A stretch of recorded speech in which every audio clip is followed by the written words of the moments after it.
Film की कहानी शुरू होती है शिवम पंडित नाम के एक ऐसे शख्स से जिसकी जिंदगी आलिया नाम की लड़की के गुजर जाने के बाद पूरी तरह से बिखर चुकी है। शिवम के अंदर एक खालीपन है जो कभी भरता ही नहीं। जब भी उसे आलिया की याद सताती है वो सीधा कब्रिस्तान पहुंच जाता है और उसकी कब्र के पास घंटों बैठा रहता है। आलिया के जन्मदिन पर वह हर साल बिना नागा किए उसकी कब्र पर फूल चढ़ाने आता है। दुनिया की हर चीज उसने पीछे छोड़ दी है, लेकिन आलिया की यादें उसका पीछा नहीं छोड़ती। एक दिन जब शिवम हमेशा की तरह आलिया की कब्र के पास बैठा होता है, तभी उसे किसी बच्चे के रोने की आवाज सुनाई देती है। वो तुरंत उठकर उस दिशा में जाता है और देखता है कि एक नन्ही सी बच्ची को उसके अपने ही घर वाले कब्रिस्तान में छोड़ गए हैं। शिवम बिना कुछ सोचे उस बच्ची को उठाकर आश्रम ले जाता है। असल में शिवम की भी अपनी कोई फैमिली नहीं थी, उसे भी इसी आश्रम ने पाला पोसा और बड़ा किया था। यही वजह है कि वो उस बच्ची को भी उसी आश्रम के हवाले कर देता है। लेकिन उस दिन के बाद से शिवम का रहन सहन बदल जाता है। वो कहीं दूर नहीं जाता, बल्कि हमेशा उसी आश्रम के आसपास मंडराता रहता है। दिलचस्प बात यह है कि शिवम ने उस मासूम बच्ची का नाम भी आलिया ही रखा था। धीरे धीरे शिवम को इस नन्ही आलिया से गहरा लगाव हो जाता है, हालांकि वो कभी उससे सीधे बात नहीं करता। दूसरी तरफ वो छोटी आलिया हमेशा शिवम से बात करना चाहती है, क्योंकि उसे एहसास है कि इसी इंसान की वजह से उसे यह नई जिंदगी मिली है। समय गुजरता है और आलिया बड़ी होकर करीब 5 साल की हो जाती है। इतने सालों में शिवम ने कभी उससे खुलकर बातचीत नहीं की। एक दिन आश्रम में एक कपल आता है जो आलिया को गोद लेना चाहता है, लेकिन आलिया उनके साथ जाने को तैयार नहीं होती। वो शिवम से मिलकर बात करती है और शिवम उसे समझाता है कि बिना फैमिली के जीना कितना मुश्किल होता है। ये बात वो खुद बहुत अच्छे से जानता है, क्योंकि उसने खुद वही जिंदगी जी है। वो चाहता है कि आलिया को एक असली परिवार मिले ताकि वह अच्छी जिंदगी जी सके। आखिरकार आलिया मान जाती है और जाते जाते शिवम से एक वादा लेती है, जब भी मैं तुम्हें बुलाऊं तुम्हें आना पड़ेगा। शिवम हामी भर देता है, लेकिन आलिया के जाने के बाद शिवम पूरी तरह टूट जाता है। उसे लगता है कि वो उससे बहुत दूर चली गई है। वो सामान्य जिंदगी जीने की भरपूर कोशिश करता है, लेकिन नाकाम रहता है। वो हमेशा वही ताबीज पहने रहता है जो आलिया ने उसे पहनाया था। इसी दौर में शिवम कहीं दूर निकल जाता है और तभी उसकी मुलाकात इंटरपोल के एक ऑफिसर समर से होती है। यहाँ हमें पता चलता है कि समर शिवम को बहुत पुराने समय से जानता है। समर को ये भी मालूम है कि शिवम पहले किसके लिए काम करता था और 6 गोलियां लगने के बावजूद वो किस तरह जिंदा बच निकला था। समर चाहता है कि शिवम उसकी एक जरूरी मदद करे, लेकिन शिवम साफ मना कर देता है। वो शिवम बहुत साल पहले मर चुका है, अब वो किसी की मदद नहीं कर सकता। तभी समर एक ऐसी खबर सुनाता है जिससे शिवम के पैरों तले जमीन खिसक जाती है। समर बताता है कि जिन पेरेंट्स ने हाल ही में आलिया को गोद लिया था, वो असल में उसके माता पिता नहीं बल्कि चाइल्ड ट्रैफिकिंग रैकेट चलाने वाले लोग थे, जो बच्चों को बैंकॉक भेजने का धंधा करते हैं। एक ऑपरेशन में उन दोनों को मार गिराया गया है, लेकिन तब तक आलिया समेत करीब 40-50 बच्चे पहले ही बैंकॉक पहुंचाए जा चुके हैं। शिवम के पास अब कोई विकल्प नहीं बचता।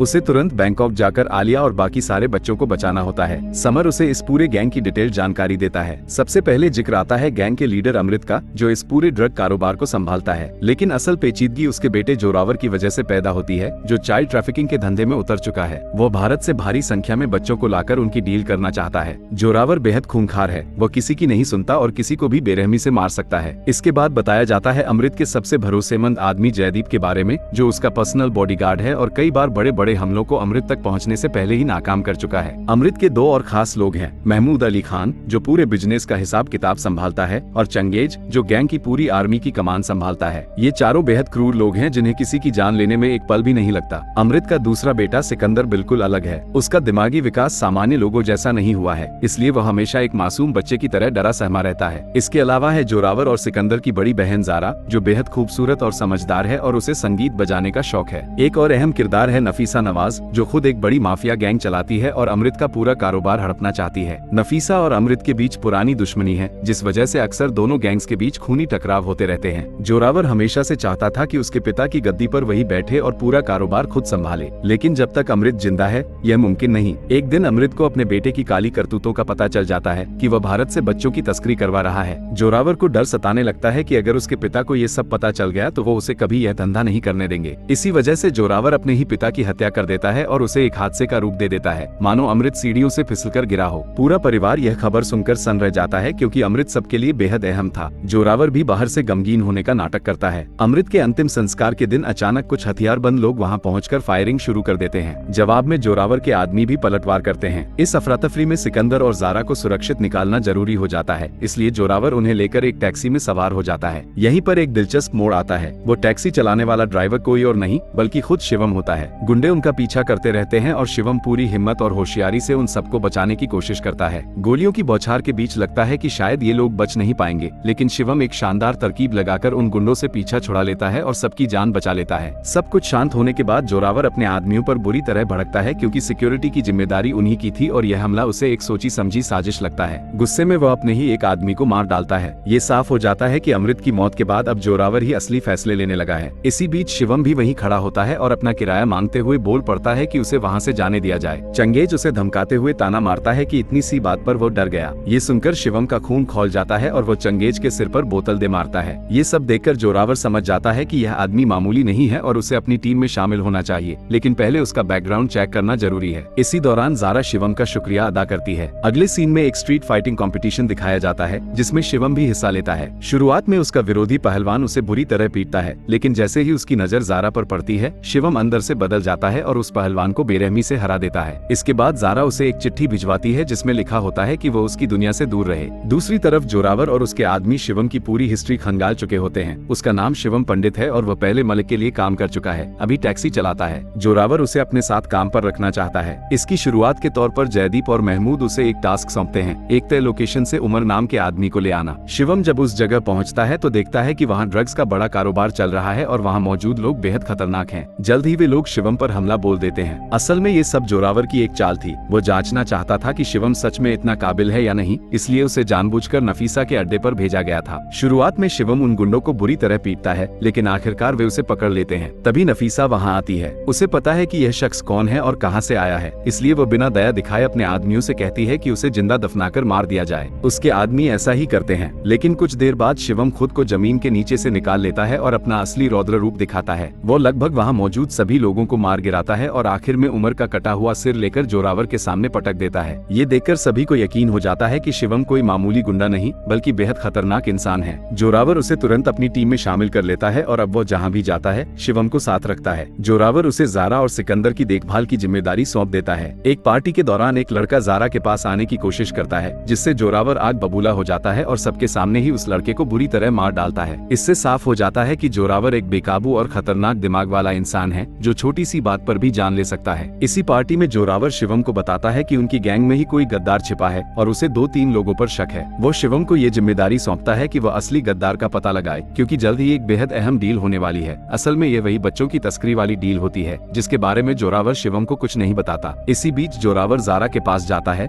जो वायलिन बजा रही होती है। वो उससे कहता है कि अब उसे भी गैंग के काम में शामिल हो जाना चाहिए, लेकिन ज़ारा साफ इनकार कर देती है और कहती है कि वह इस दुनिया से जितना दूर रहेगी उतना अच्छा होगा। गुस्से में जोरावर उसका वायलिन तोड़कर फेंक देता है। ये सब शिवम भी देख रहा होता है और उसे समझ आ जाता है कि जोरावर अपने भाई बहन की परवाह बिल्कुल नहीं करता। अगले दिन शिवम ज़ारा के पास जाकर उसे एक नया वायलिन गिफ्ट करता है। ये देखकर ज़ारा भावुक हो जाती है और खुद को रोक न पाते हुए शिवम को गले लगा लेती है। यहीं से साफ होने लगता है कि दोनों एक दूसरे के करीब आ चुके हैं। धीरे धीरे दोनों की नजदीकियां प्यार में बदलने लगती हैं। शिवम को ज़ारा में कहीं न कहीं आलिया की झलक भी दिखती है। समर शिवम को खबर देता है कि उस रात नफीसा से मिलने कोई अहम शख्स आने वाला है। ये सुनकर शिवम रातों रात वहां पहुंच जाता है और छिपकर देखता है कि आखिर नफीसा से डील करने कौन आया है। कुछ देर बाद उसे झटका लगता है। डील करने वाली और कोई नहीं बल्कि खुद ज़ारा होती है। ज़ारा नफीसा को जरूरी जानकारी देती है और पूछती है कि क्या उसी ने जोरावर के खिलाफ गैंग वॉर करवाया था। नफीसा साफ इनकार करती है और कहती है कि वो गोलीबारी असल में शिवम ने करवाई थी ताकि वो उनके करीब आ सके। ये सुनकर ज़ारा को गहरा झटका लगता है और वो भरोसा नहीं कर पाती। वहाँ से जाते हुए उसे एहसास होता है कि कोई उसका पीछा कर रहा है और वो शिवम ही होता है। शिवम उसे बताता है कि जोरावर ने उसे कहा था कि गैंग में कोई गद्दार है, लेकिन उसे नहीं पता था कि वो गद्दार खुद ज़ारा है। ज़ारा भी समझ जाती है कि शिवम असल में यहाँ क्यों आया है। तब शिवम उसे पूरी सच्चाई बता देता है कि जिस आलिया का जिक्र वह हमेशा करता था वो असल में एक मासूम बच्ची है और उसके जैसे 40-50 और बच्चे यहाँ कैद हैं जिन्हें बचाने के लिए वह कुछ भी कर सकता है। बदले में ज़ारा भी अपनी सच्चाई बताती है। वो चाहती है कि नफीसा पूरा कारोबार अपने हाथ में ले ले ताकि वह इस हिंसा भरी दुनिया से दूर हो सके। वो बस इतना चाहती है कि जोरावर को कोई नुकसान न पहुंचे और वह अपने परिवार के साथ एक शांत सामान्य जिंदगी जी सके। शिवम उससे वादा करता है कि जोरावर को कुछ नहीं होगा और वह उसका परिवार फिर से एक कर देगा। एक दिन शिवम जोरावर को बताता है कि असली गद्दार महमूद अली खान है। सबूत के तौर पर वह उसके अकाउंट में जमा भारी रकम दिखाता है और यह भी कि नफीसा उसे पैसे देती रही है। महमूद कबूल करता है कि वह हिसाब किताब में हेरफेर जरूर करता है, लेकिन नफीसा से कभी पैसे नहीं लिए। जोरावर के लिए यही काफी होता है और वह जयदीप के हाथों महमूद की हत्या करवा देता है। जयदीप को खुद भी इस पर पूरा यकीन नहीं होता, लेकिन जोरावर के आदेश के आगे उसे झुकना पड़ता है। इसी दौरान ज़ारा जोरावर के पास जाकर कहती है कि वह अब गैंग के काम में साथ देना चाहती है, बस उसे इतनी गारंटी चाहिए कि सिकंदर को कोई नुकसान न हो। जोरावर मान जाता है और उसे नई डील की जानकारी दे देता है। ज़ारा फौरन ये बात शिवम तक पहुंचाती है। पता चलता है कि सारे बच्चों को एक टापू के पास रखा गया है। ज़ारा वहां जाकर यह पक्का करना चाहती है कि सारे बच्चे सुरक्षित हैं या नहीं, लेकिन इसी बीच जोरावर को पता चल जाता है कि समर एक इंटरपोल ऑफिसर है और उसे बुरी तरह पकड़कर बांध दिया जाता है। समर शिवम से कहता है कि कि उसे ही उसे मारना होगा ताकि शिवम की असलियत उजागर न हो। शिवम असमंजस में पड़ जाता है, वह एक बेकसूर अफसर को कैसे मार सकता है। आखिरकार वह अपनी गन जोरावर की तरफ घुमा देता है, लेकिन तभी जयदीप पीछे से शिवम के हाथ में गोली मार देता है। इस तरह गैंग को पता चल जाता है कि असली गद्दार शिवम ही है। शिवम को बुरी तरह पीटा जाता है और समर को मार डाला जाता है। कुछ देर बाद बैंकॉक पुलिस पहुंचकर शिवम को गिरफ्तार कर लेती है और उसे इंटरपोल ऑफिसर की हत्या के इल्जाम में बेरहमी से पीटती है। शिवम बार बार सफाई देने की कोशिश करता है कि वह असल में उसी अफसर के साथ मिलकर काम कर रहा था, लेकिन कोई उसकी नहीं सुनता। यहाँ तक कि समर का ही एक भरोसेमंद आदमी सुदीप भी शिवम को पहचानने से इनकार कर देता है। कुछ देर बाद जोरावर और जारा जेल पहुँचते हैं। जोरावर एक क्रूर सरप्राइज देना चाहता है। वो बताता है कि जारा जब टापू पर गई थी तो उसने कुछ ऐसा देखा जिससे वो टूट गई। आलिया की पहचान के तौर पर उसके गले में मौजूद ताबीज बताया गया था और अब जारा बताती है कि उस ताबीज वाली बच्ची अब इस दुनिया में नहीं रही। ये सुनकर शिवम अंदर से पूरी तरह चूर हो जाता है। जोरावर तंज कसते हुए कहता है कि अगर उसे पहले पता होता तो वो उस बच्ची को शिवम के सामने ही मार डालता। गुस्से में शिवम उसे काट लेता है और जोरावर धमकी देता है कि अब वो जिंदा यहाँ से नहीं निकल पाएगा, लेकिन शिवम को हर हाल में बाहर निकलना है। वो अपना ताबीज फिर से गले में पहन लेता है और उसके ख्यालों में आलिया आकर उसे हिम्मत देती है कि वह इस तरह हार नहीं मान सकता।